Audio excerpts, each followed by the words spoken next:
എടുത്താലും എടുത്താലും തീരാത്ത പണി ഈ വീട്ടിൽ മാത്രമേ കാണൂ. സഹായത്തിന് ആരെങ്കിലും നിർത്താൻ പറഞ്ഞു അതും കേൾക്കില്ല. ഈ പണിയൊക്കെ ചെയ്യാനാത്രേ കല്യാണം കഴിച്ച് കൊണ്ടുവന്നത്. ഇവിടുത്തെ മനുഷ്യന്മാരുടെ കാര്യം നോക്കാൻ തന്നെ 2 കൈയും കാലും പോരാ.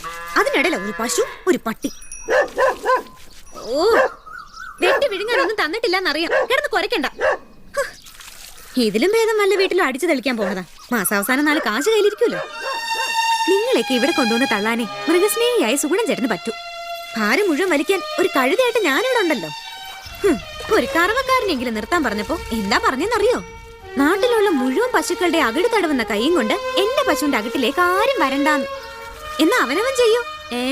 അതിന് ബിന്ദു വേണം. പാക്കറ്റ് പോലെ മേടിച്ചാൽ മതിയെന്ന് 1000 തവണ പറഞ്ഞതാ. അപ്പൊ അതിന് ഗുണമേന്മ പോരാത്രേ. ഓ, കണ്ണും ചെവിടും കേൾക്കാൻ വയ്യ. ഒരു ദിവസം എല്ലാത്തിനും കൊന്ന് ഞാനങ്ങ് കുഴിച്ചു മൂടും.